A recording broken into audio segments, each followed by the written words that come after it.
it is your job to scout for the venue, or is it your planner's job? Yeah, I think rather than client and vendor से I would say planner and vendor का एक ऐसा एक relation होना चाहिए. But यही है कि ये चीज़ उनको समझाना बहुत मुश्किल है. तो I don't think so कि कोई planner कभी भी सीधा मुंह पे ये नहीं बोलेगा कि हाँ. आजकल की डेस्टिनेशन वेडिंग्स में पहली बात तो टिपिकली कितना कॉस्ट पड़ जाता है और क्या चीजें ऐसी होती हैं which you should keep in mind when doing a destination wedding. आप अपने कंफर्ट के हिसाब से what kind of venue you want. Like, are you looking for a 3-star property or a 4-star property or a 5-star property? And 5-star property also we have different categories.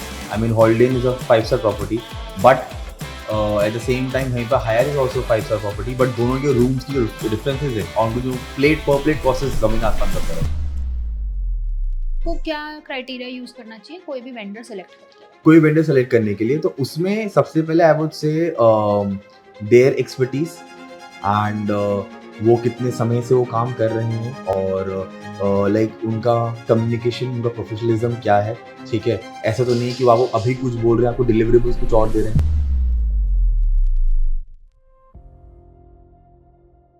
Welcome to the part 3 of this episode with our wedding planner Dave and Tushan Events. हमने first 2 parts में बहुत सारे important elements of weddings discuss किए, including logistics, travel, decor, budgeting, catering and whatnot. Now in this final segment, we'll discuss about how to manage your vendors, wedding entries, how to do all the choreography, photography, makeup artist, and then finally we'll take up some very interesting questions by our would-be couples. So without any further ado, let's get started. Okay, Dev, coming to the final part 3 of this podcast. सबसे पहले तो मैं आपसे destination weddings की बात करना चाहती हूँ क्योंकि that's like a big thing in these days. Even now when I say destination wedding, it is not necessarily mean कि आप एक तीसरी डेस्टिनेशन पे जा रहे हो. It is sometimes in the same city also. Both the families shift, at a particular venue, right. And then you have your all the outstation guests also, but even the local guests. तो आजकल की destination weddings में पहली बात तो typically कितना cost पड़ जाता है और क्या चीजें ऐसी होती हैं which you should keep in mind when doing a destination wedding? So majorly I would say guest list is very important because sometimes we get queries like कि 25 लाख में डेस्टिनेशन वेडिंग्स हो सकती है कि नहीं, और वहीं पे sometimes we get queries like कि क्या 40 लाख में भी हो सकती है, नहीं हो सकती.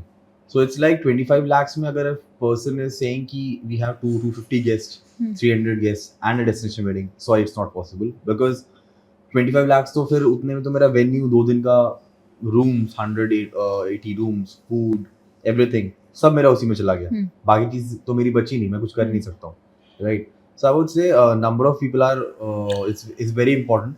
Number of packs. Number of people staying specially. Especially. So, and but still, I mean, वो number of people में भी okay. I know 4,000 room or 5,000 or 7,000 room. ठीक है, 70 rooms इतना majorly इतना मतलब obviously एक major part play करता है. But at the same time, अब आपके guests रुक रहे हैं वहाँ पे 50 या 100, तो आपने rooms लिए वहाँ पे 50.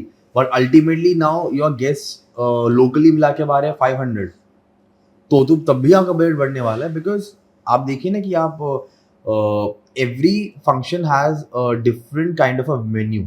आई मीन कोई भी वेंडर या कोई भी केटर आपको वेडिंग डे का जो मेन्यू है वो आपको संगीत वाला मेन्यू सेम नहीं देगा. अगर आपका संगीत का menu for example you have chosen 1800 और 2000 रुपीज, तो वेडिंग वेन्यू आपका 2500 से कम का आएगा ही नहीं. ठीक है, सो आप इसको आराम से you can calculate with the number of people and you will get your budget that okay this is my budget, right.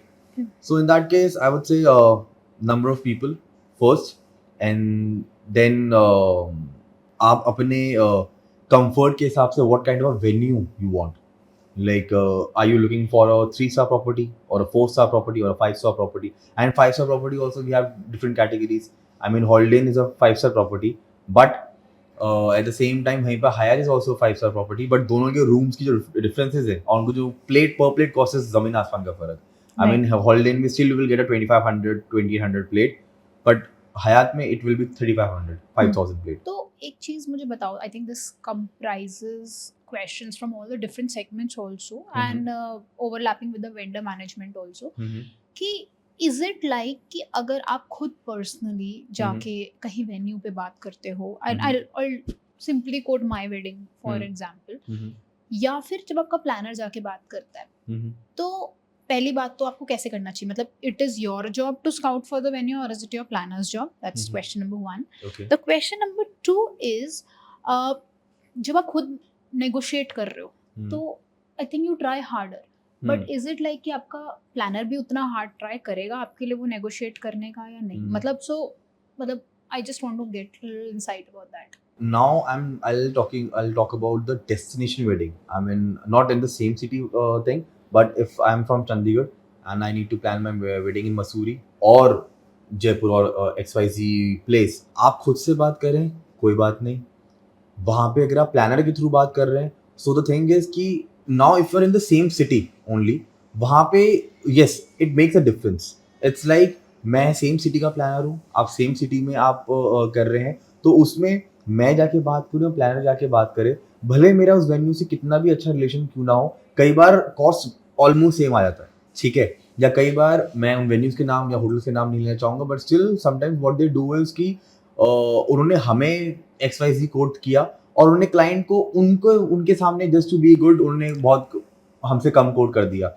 हमारा इमेज उनके सामने थोड़ा गलत बन जाता है कि अरे प्लानर ने मुझे एक्स्ट्रा या कुछ थोड़ा हाई एंड दिया है, तो नहीं, तो हमको प्लानर के थ्रू नहीं आना चाहिए.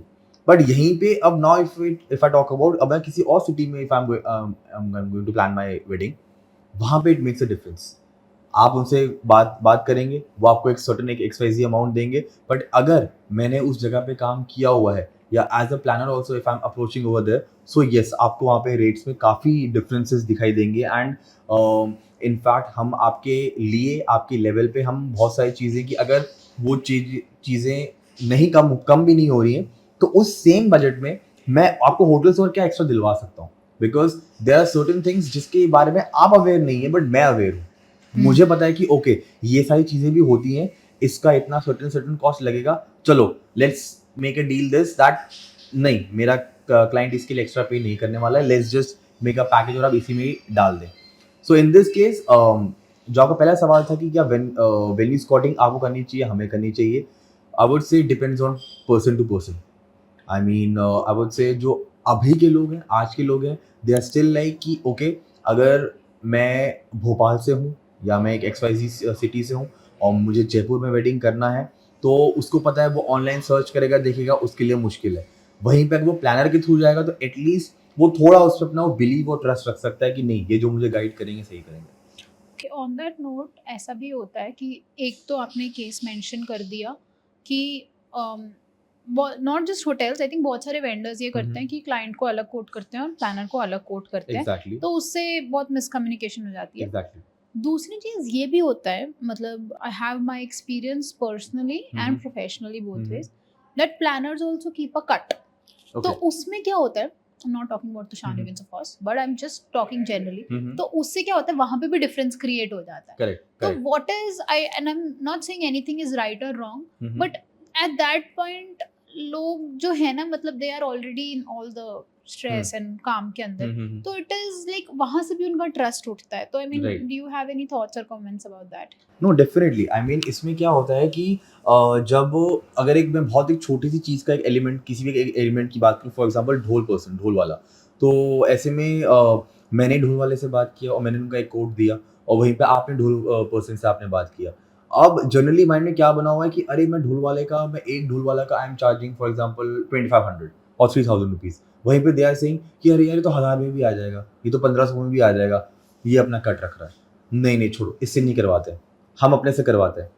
तो मैं वहाँ पे अपने आप को मैं इतना प्रूव करने के लिए मैं नहीं रहता हूँ, मैं साइड हो जाता हूँ. आई एम लाइक कि ओके इफ अगर आपको ये चाहिए you can go ahead with that thing, but then they get to see a major difference that जो 1500 वाले ढोल वाले की वो बात करता हो, जिस 3000 वाले की मैं ढोल वाले की बात करता, उसमें कितना फर्क है.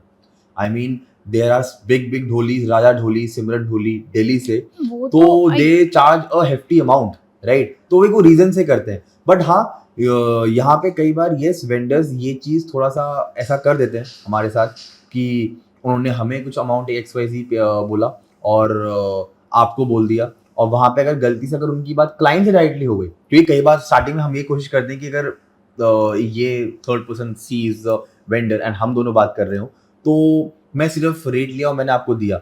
बट अगर गलती से उसने अगर डायरेक्टली बात कर ली, अगर आपने मुझे बोला कि नहीं यार ये मुझे उनका रेट बहुत ज़्यादा लग रहा है, क्लाइंट ने खुद से उसने वेंडर ने खुद से बात कर लिया, तो हाँ समटाइम्स दे डू दिस कि ओके यार मुझे तो काम मिल रहा है, खास जानने चाहिए, चलो मैं ऐसे कर लेता हूँ।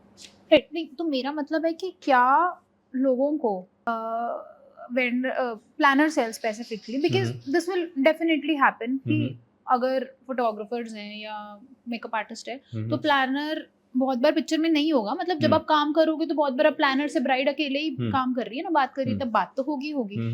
तो should the planner be vocal about this कि इसमें हमारा कट है, because I'm saying that happens, cut रखते हैं, I'm not saying right or wrong, but वो क्लाइंट को नहीं पता होता, तो should planners be vocal about it? Should the client ask the planner outright if they are bothered by it or not? Yeah, how should the setting be like so that there is no hiccup at the last moment for the vendor, for the planner or for the client? Well, this is something I don't think so कोई भी planner या कोई भी इतना honestly कोई भी बोलेगा कि इसमें हमारा कट है, ठीक है, क्योंकि इसमें it's like two thing. It's like for example if I talk about a wedding photographer, ठीक है, and that wedding photographer is charging for example 3 lakh rupees, ठीक है।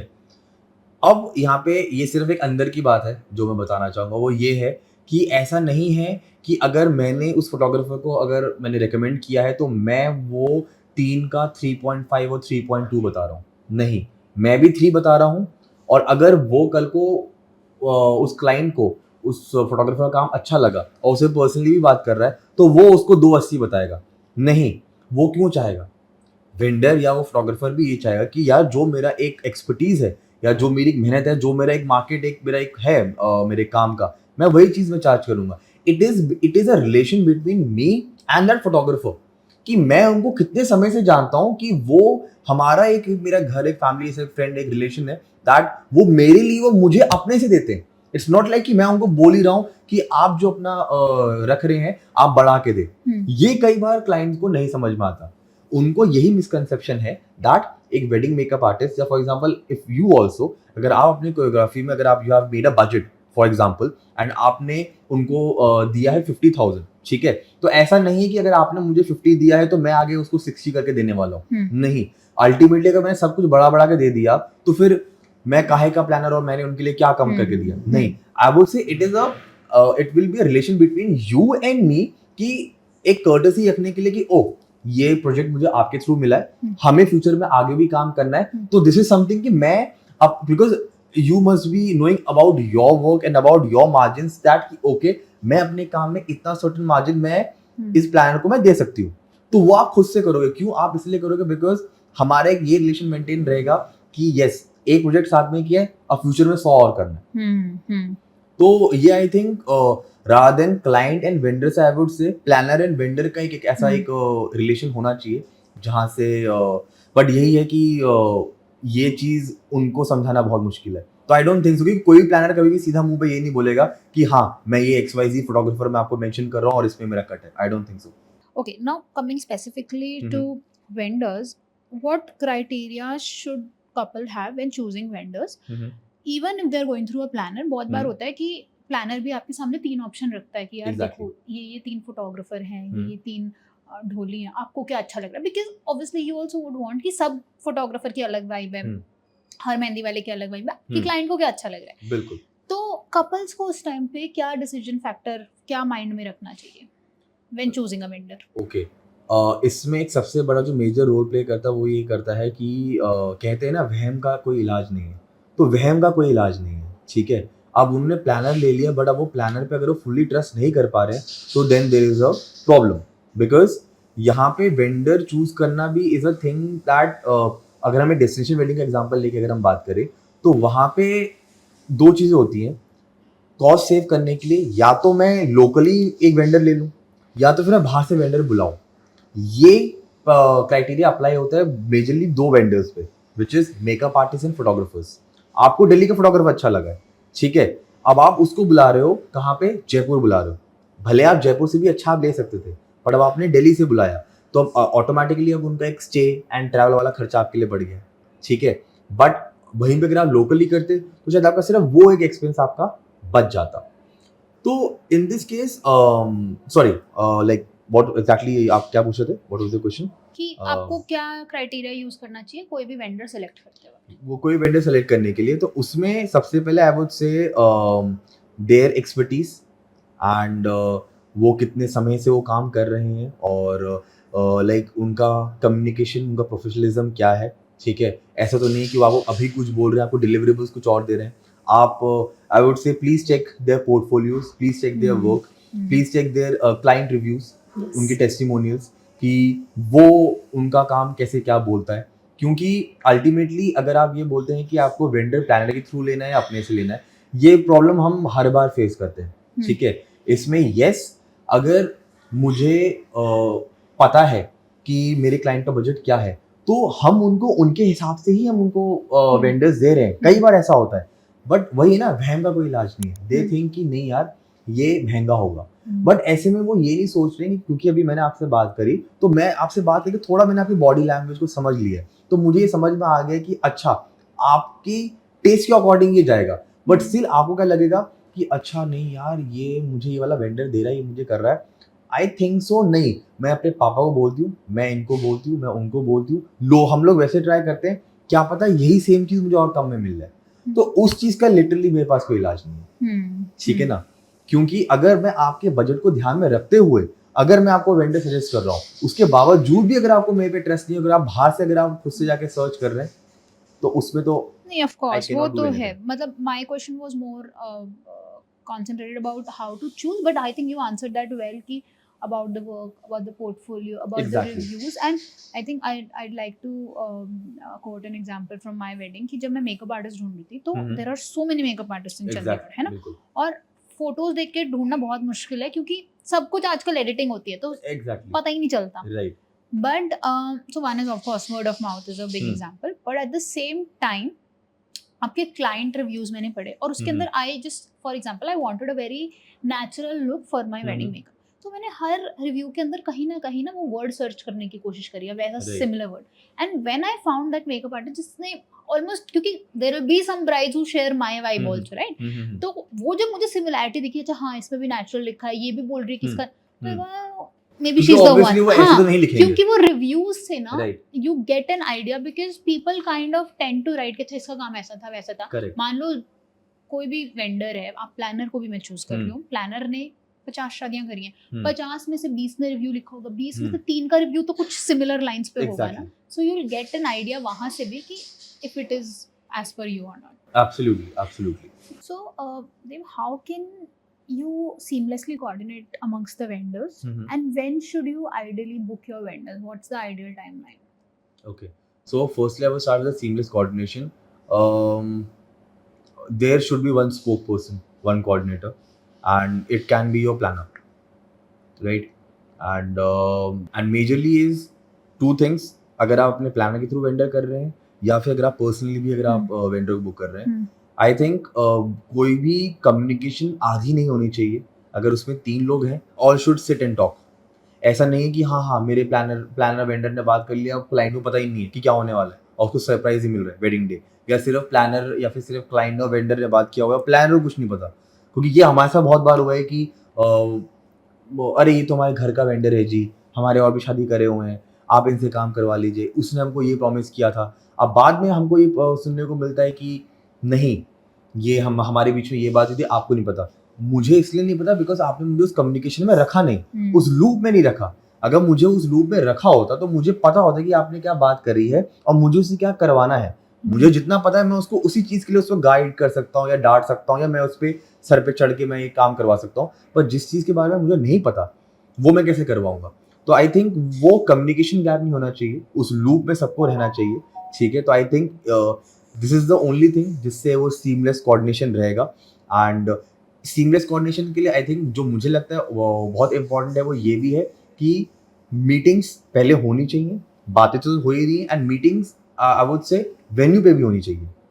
कि वेन्यू पे भी, बिकॉज हम हवा में बात करें, अरे जी यहाँ लग जाएगा वहाँ लग जाएगा, नहीं, आप वेन्यू पे आओ, वेन्यू पे आके डिसाइड करो, वहाँ पे बात करो, okay bride will come from here, groom will come from here, आपको फायरवर्क्स यहाँ रखना है, यहाँ रखने, क्योंकि हमने हम कितने बार ऐसा हुआ है कि हम लोगों ने बस हमने आइडियाज शेयर कर दिए, क्लाइंट को आइडियाज बहुत अच्छे लगे, अब हमने वो चीज़ वेंडर के साथ डिस्कस नहीं किया और हमने वेंडर के साथ वेन्यू पे डिस्कस नहीं किया।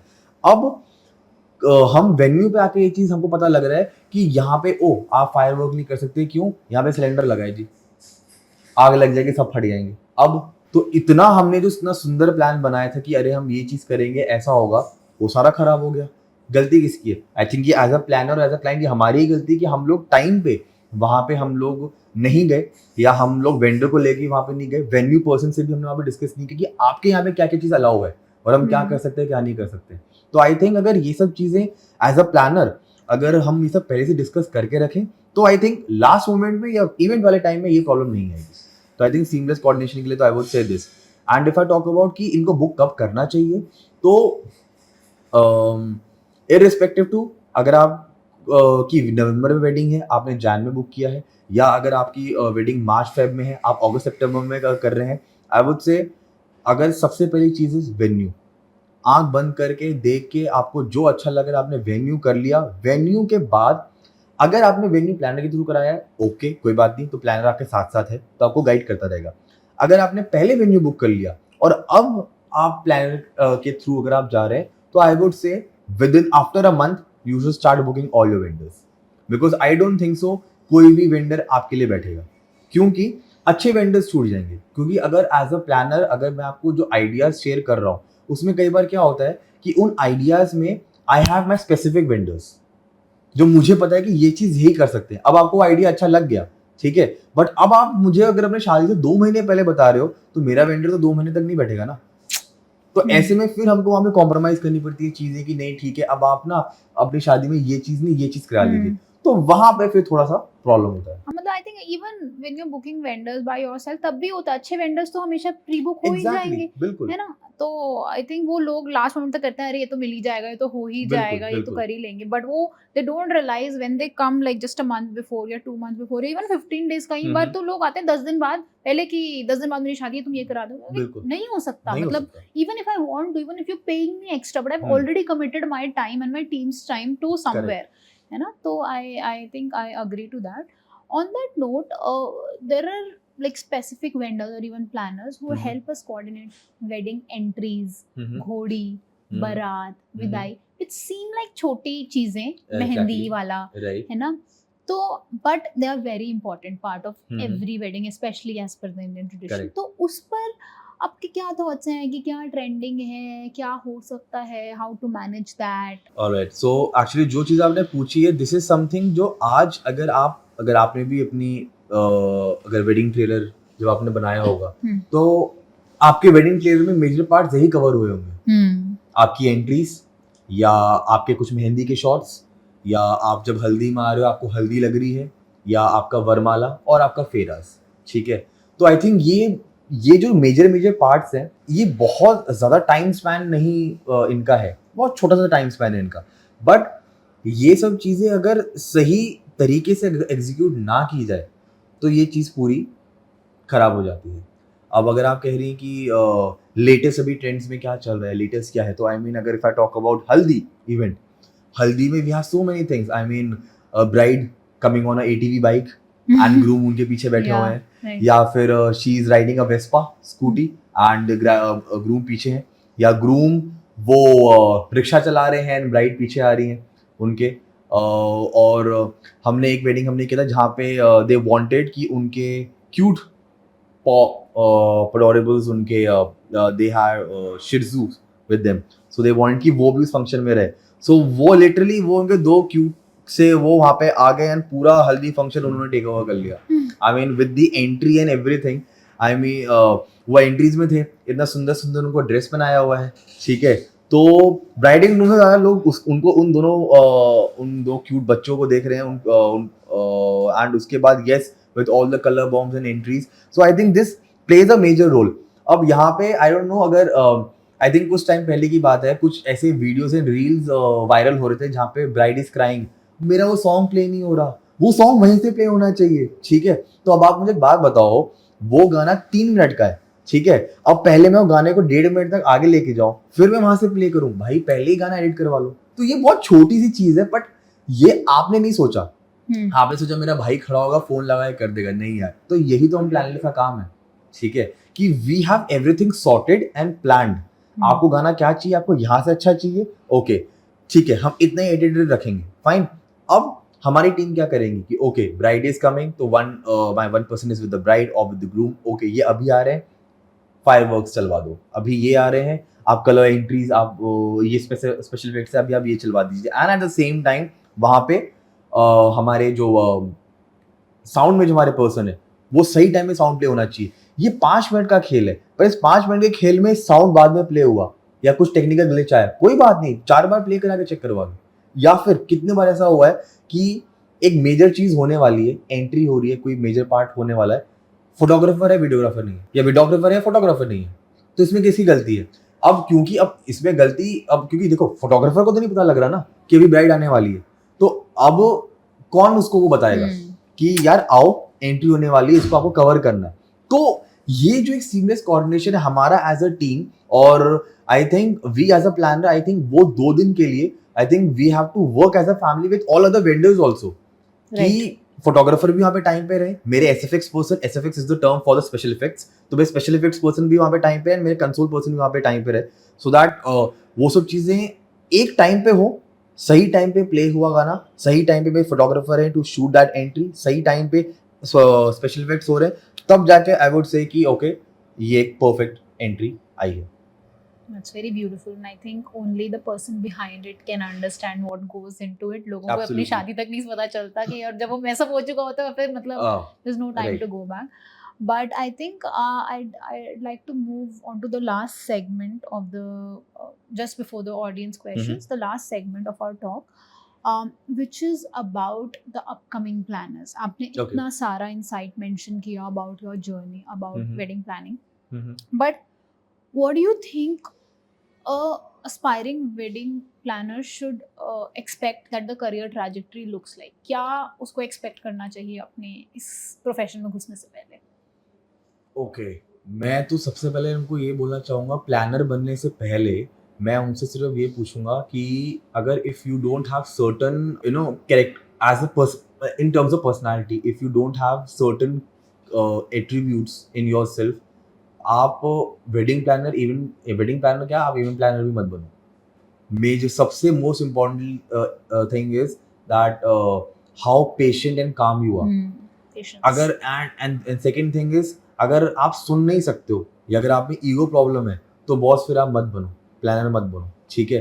क्योंकि आप फंक्शन के टाइम पे आप अपने क्लाइंट से ये बहस नहीं कर सकते कि नहीं मैं सही हूँ, भाई उसकी बात सुन लो, ठीक है, वो जो भी बोल रहा है कोई बात नहीं। आपके लिए मेजर इंपॉर्टेंट ये होना चाहिए कि ये चीज जो अभी मेरा टास्क है ये हो जाना चाहिए, क्योंकि एक बार वो टास्क हो गया ना, आप बाद में ही बात कर सकते हो। और हमारे साथ कितने बार ऐसा हुआ कि बाद में क्लाइंट ने आके they have failed sorry to us, they have said sorry to us कि ओके, बिकॉज उनको नहीं पता ना कि हम लोग पीछे क्या भागदौड़ी कर रहे थे, राइट। वो तो ऑन द स्पॉट आए, ऑन द स्पॉट आके देख रहे अरे ये क्या हो गया, अरे ये नहीं करा, उनको नहीं पता कि हम लोग क्या एक्चुअली में पीछे से भागा दौड़ी कर रहे हैं या हम लोग उस चीज को कैसे सॉल्व कर रहे हैं, ठीक है। तो ऐसे में ये सर्टेन बिहेवियर एट्रीब्यूट्स है, अगर जिस इंसान में नहीं है तो आई वुड से उसको प्लानर बनना ही नहीं चाहिए, ठीक है।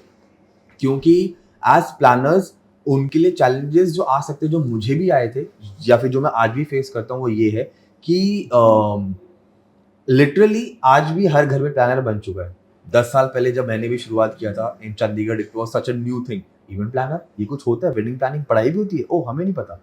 तो बट जयपुर में it was still a thing, and Jaipur में मैंने धीरे धीरे इस चीज सीखा और मुझे समझ में आया कि वहां पे हर टेंट वाला, हर केटरर वाला, इनफैक्ट फोटोग्राफर भी अपने आप को इवेंट प्लानर बोल रहा है।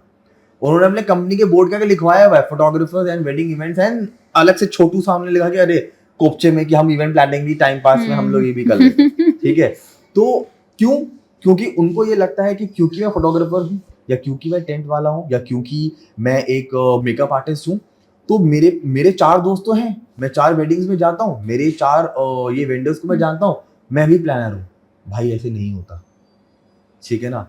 तो आई थिंक ये डिफरेंस जानना समझना बहुत जरूरी है कि ये तो definitely this is not the reality, And at the same time, for being a planner, it's not this is not the fact that you should have 10 different vendors numbers. No, वो तो आप भी कर लेंगी. जस्ट डायल में Google में आप search करेंगी टॉप 10 फोटोग्राफर्स, टॉप 10 कोरियोग्राफर्स इन चंडीगढ़ और जयपुर, आपको भी नंबर्स मिल जाएंगे, आप खुद भी बात करके कर लोगे.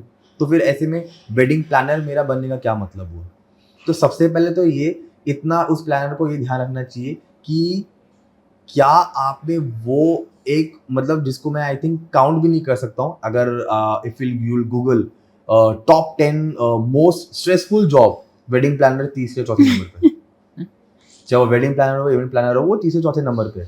मतलब बहुत ही स्ट्रेसफुल जॉब है, क्योंकि जो आप हमारी पिक्चर्स में जो आप ब्यूटीफुल सेटअप्स आप देख रहे हैं, ठीक है, प्लीज उस चकाचौंध में मत जाइए.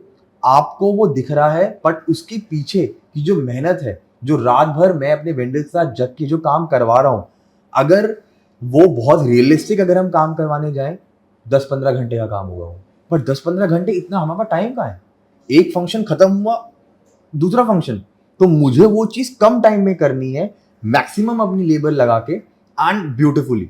कि उनका जो एक पिंटरेस्ट जो एक जो थॉट है, या फिर जो उन्हें जो इंस्टाग्राम पे पिक्चर देख के जो उनका इमेजिनेशन है कि हाँ यार चल ऐसा नहीं तो ऐसा लगभग हो सकता है क्या, तो अगर आप उस चीज को सच नहीं बना पा रहे हैं, और अगर उस चीज की कॉन्फिडेंस अगर आप में नहीं है, तो आई वुड से नहीं, आपको नहीं करना चाहिए. राइट, बट ये तो आपने बताया कि the attributes one should have, and I think this answers the part कि why, like what is the con of being a wedding planner, but what are the pros? Like, I mean, giving a positivity and a more hope to the aspiring ones. Right. What is the upside? क्यों लोग planning करते हैं? क्या एक kick मिलती है उसमें, या क्या एक खुशी मिलती है, या what is your motivating factor? I can say कि okay, obviously finances is one part, जो हर कोई काम भी पैसे के लिए कर रहा है at the end of the day, and satisfaction के लिए कर रहा है, तो ये दो चीजें ठीक है, that is your personal thing.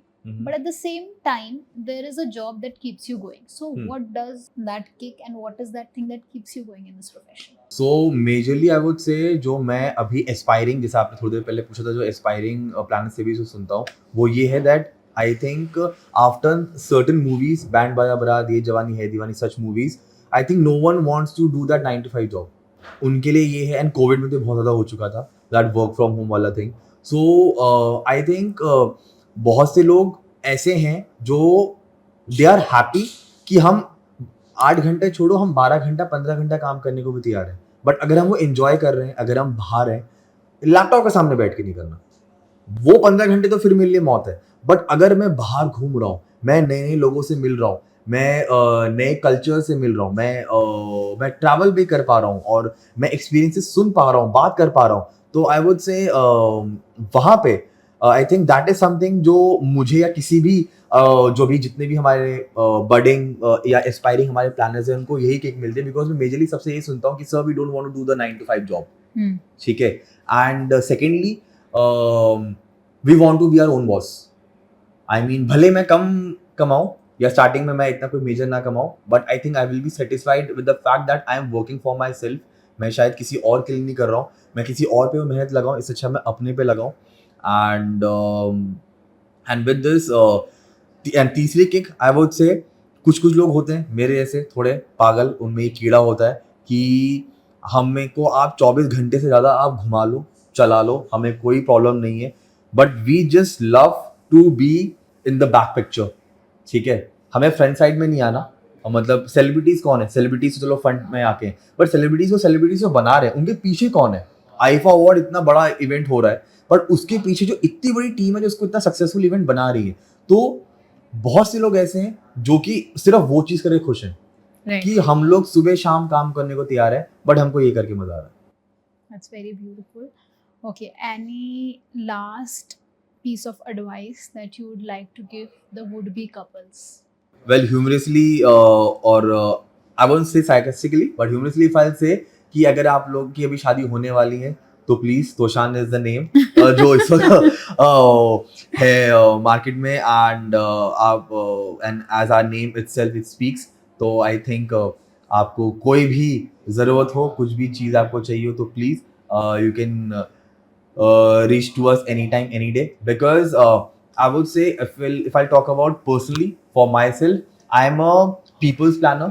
मैं बहुत अगर मुझे कॉर्पोरेटली ही काम करना पड़ता तो मैं बहुत कॉर्पोरेट तरीके से ही काम करता, बहुत ही बिजनेस पर्सपेक्टिव से. बट मेरा एक तरीका है काम करने का विच इज़ मैं बहुत ही अपने प्रोफेशनल में पर्सनल होके बहुत इन्वॉल्व होके मैं काम करता हूँ. और मुझे बहुत समय पहले याद है जब मैंने किसी के क्लाइंट के मैंने मदर फादर को मैंने अंकल आंटी बोल दिया. तो वहाँ पे मुझे ऐसे एकदम से सुना दिया किसी ने, अंकल आंटी क्यों बोल रहे हो, सर मैम बोलो. मैं बोला यार एक सेकंड, वो उनकी है उम्र, अगर अंकल उनको मैंने बोल दिया प्यार से और रिस्पेक्टफुली बोला है, मैंने ऐसे कुछ बदतमीजी से कुछ नहीं बोला है. तो बट स्टिल मैंने अपनी वो चीज़ चेंज नहीं करी.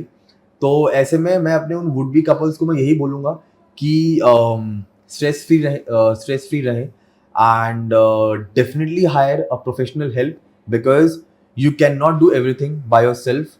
डेफिनेटली आप लोग इस वक्त बैंगलोर में, हैदराबाद में बड़ी बड़ी आईटी कंपनीज में काम कर रहे होंगे और आपको एक सिस्टमैटिक वे पता है. आप रोज एक्सेल शीट में बैठते हैं, आप रोज सिस्टमैटिक वे में काम करते हैं. And I am damn sure आप अपने काम में बहुत अच्छे हैं. But I would like to say this that we as planners, हम भी अपने काम में बहुत अच्छे हैं. ठीक है, तो ऐसे में अपनी शादी की जो हसल है उसको प्लीज एक प्लानर पे छोड़ दें और आप लोग आंख बंद करके just enjoy your wedding. That's it. Awesome. I think that's a very beautiful advice, and I hope it reaches to maximum people. I'm also. Chalo, coming on to the last and one of my favorite part is the audience questions, because Okay. this is something very real. बाकी सारी conversation तो हमने सोच के करी और हमने करी. Right. But audience question is something जो कि उनसे आया और on ground problems आया. इनमें से कुछ चीजें जो हम already discuss कर चुके हैं, but I'll still put it out so that Okay. you know people also come to know कि हाँ this is the actual thing people are facing. ठीक है? So, first is, what is the difference between doing vendors via planners and doing vendors ourselves? I know we talked about कि planners के through coordination becomes easy, you trust your planners, but any other thoughts that you have कि जो hiccups और कोई आते हैं या कैसे, anything that you would like to summarize in this point? I would say comfort and honesty. Comfort and honesty, why? Because अगर आप अपने प्लानर्स, अपने वेंडर्स लेना चाहते हैं, please go head with that. We as planners हमें कोई problem नहीं, बिकॉज हमारा काम ही यही है कि हमको सबको एक साथ जोड़ के seamlessly we want to work. But sometimes what happens is कि अगर आपके जो वेंडर्स हैं, if they are getting rigid or if they are taking something in their ego, for example ये majorly this thing happens with the wedding photographers कि अरे ये हम मुझे क्यों बोल रहे हैं, यहाँ से ऐसे क्यों कैप्चर करवाना है, ऐसे क्यों करवाना है, मुझे मेरा काम बहुत अच्छे से पता है. तो वहाँ पे हमें, अब हम वहाँ पे लड़ते नहीं बैठ सकते.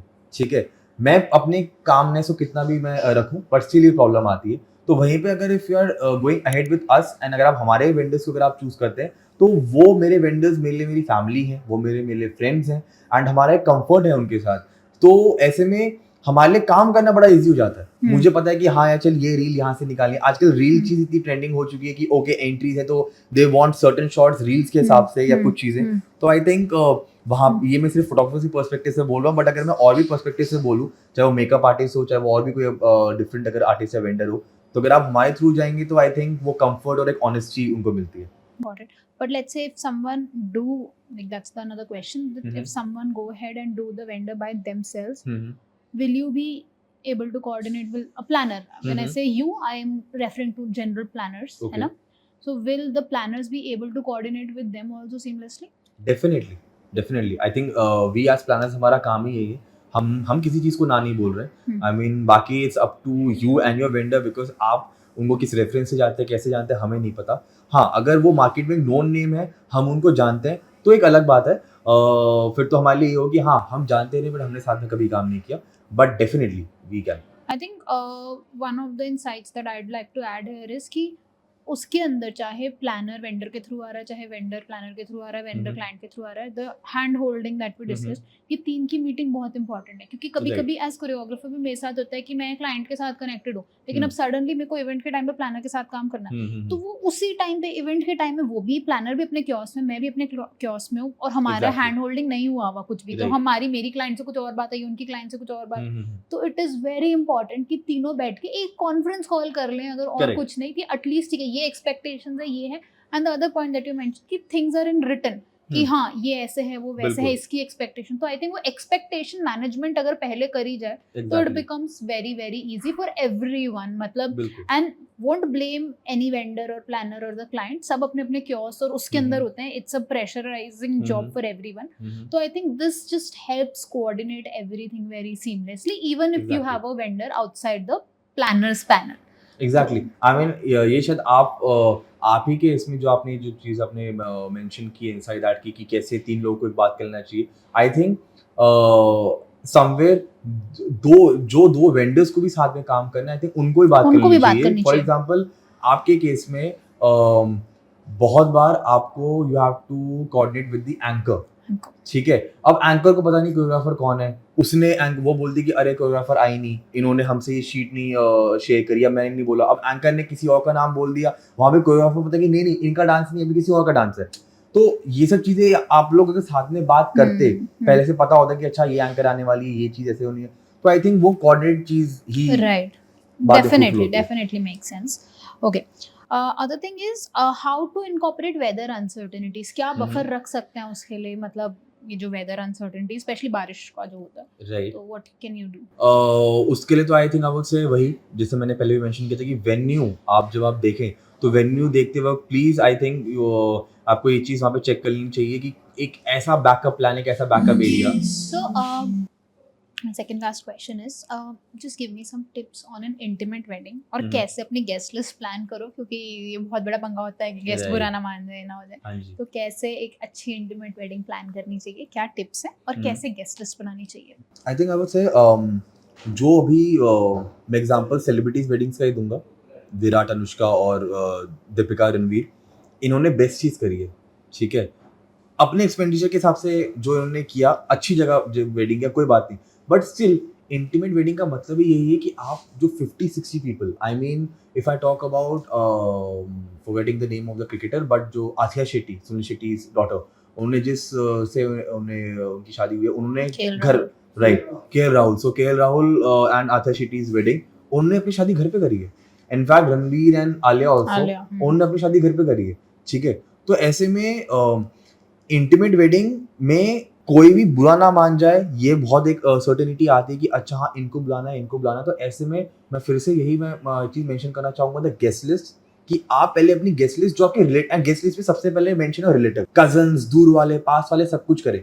इसके बाद आप लोग साथ में बैठ के ये डिस्कस करें कि आपका ऐसा कौन सा रिलेटिव है जो आपकी शादी में आ जाएगा और कौन सा जो नहीं आएगा. क्योंकि बहुत से आपके दूर के भी होते जो ये सोचते हैं कि अरे यार शादी इतनी दूर हो रही है, मैं कलकत्ता में हूँ या मैं मुंबई में हूँ, चंडीगढ़ कौन जाएगा, दिल्ली कौन जाएगा. ठीक है, तो मैं 3 दिन के लिए शादी में नहीं जा सकता छुट्टी लेके, पर मैं रिसेप्शन में चला जाऊंगा. तो आप इस तरह से भी स्मार्टली आप लिस्ट बनाओ. इसके लिए आप यही करो कि पहले अपने सारे रिलेटिव्स के नाम लिख लो, उसके बाद फिर आप ये डिसाइड करो कि ये मेरे पक्के वाले हैं, कि ये मतलब मेरे एकदम फर्स्ट कजन्स, मेरे मामा जी, चाचा जी, ये तो आएंगे ही आएंगे, ये मेरे टॉप 50 हैं.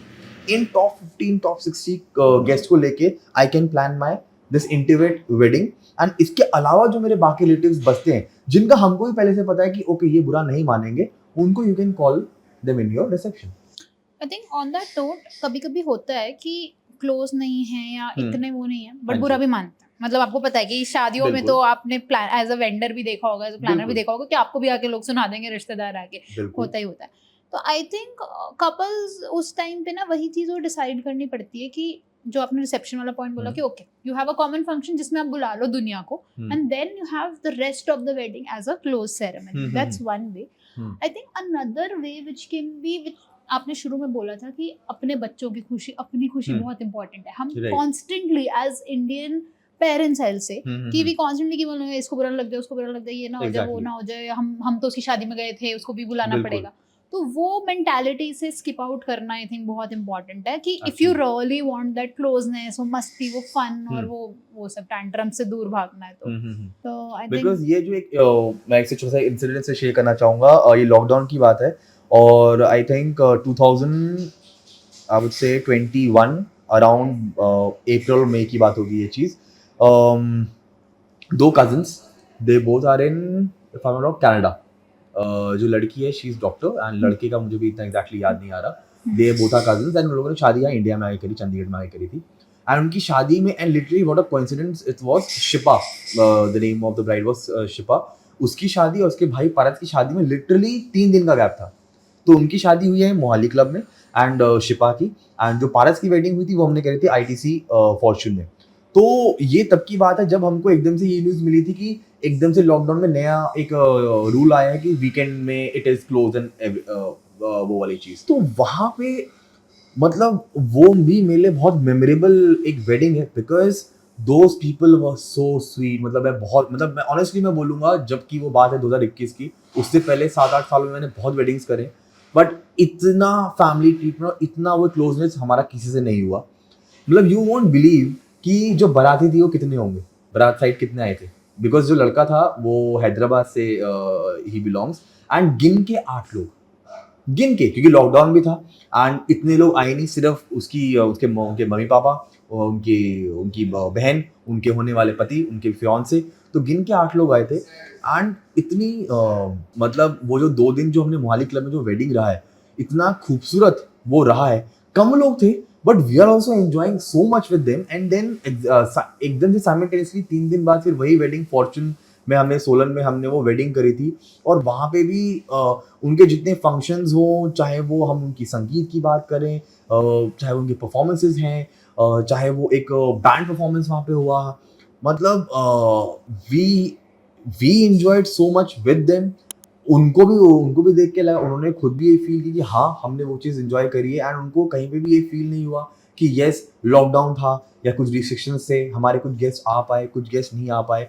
तो वहाँ पे भी हमने ये चीज़ देखा दोनों की साइड से दैट जो दोनों जो कज़न जो भाई-बहन थे, उनके पेरेंट्स की साइड से दैट कि ऑब्वियसली रिस्ट्रिक्शन से तो एक अलग बात है but at the same time yes जो बच्चों की खुशी है कि उनको क्या चाहिए, उन्होंने उस हिसाब से लोग क्या सोचेंगे, क्या बोलेंगे, उन्होंने इतना ध्यान नहीं दिया एंड उन्होंने एक स्वीट इंटीमेट वेडिंग करी and it was beautiful. I think that was a very beautiful description that you gave, and I think that was very helpful. I'm sure कि बहुत लोग जो से struggle कर रहे हैं, they are able to find their answers into this कि intimate wedding वाली चीज़ के. I think on that note, I am done with my questions. But any thoughts that you have, happy to take those. Okay as in मतलब कुछ भी अगर आपको लगता है कि आपने मिस कर दिया है हमने, या anything that you want to speak about, or if not, that's also okay. मतलब there's no pressure there. नहीं, no definitely not, no I don't think so.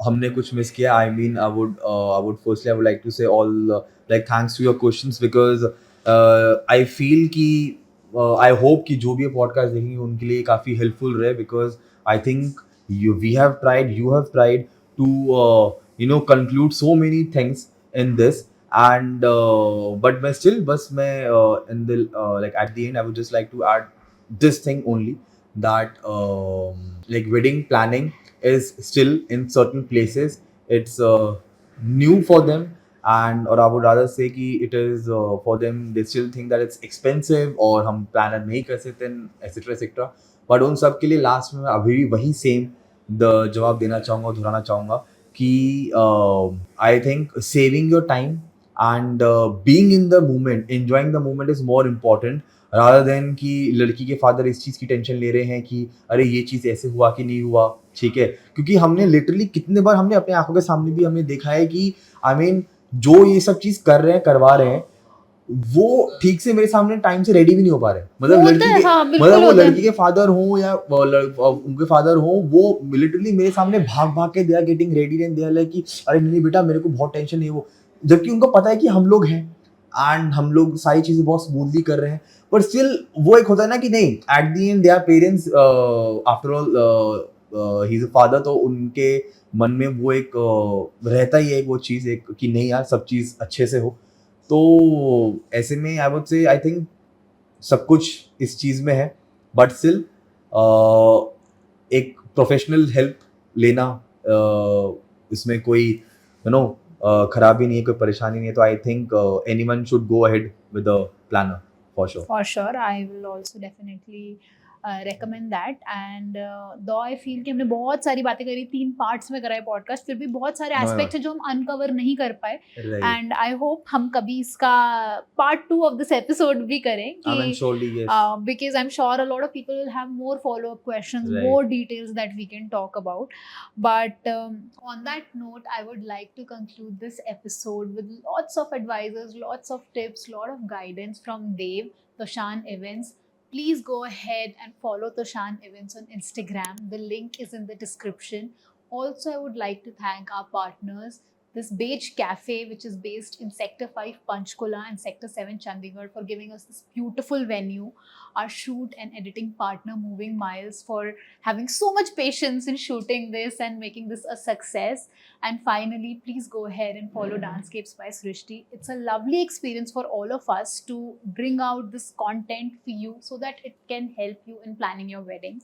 Please do not forget to like, share. And subscribe. Yes. So, and do let me know in the comments what do you think about this and what is the next thing that you want to talk about. We are trying to cover and uncover each and every aspect of wedding planning, but we are happy to do more and more and more for you. So, go ahead, stay tuned, and we'll see you very shortly. Thank you.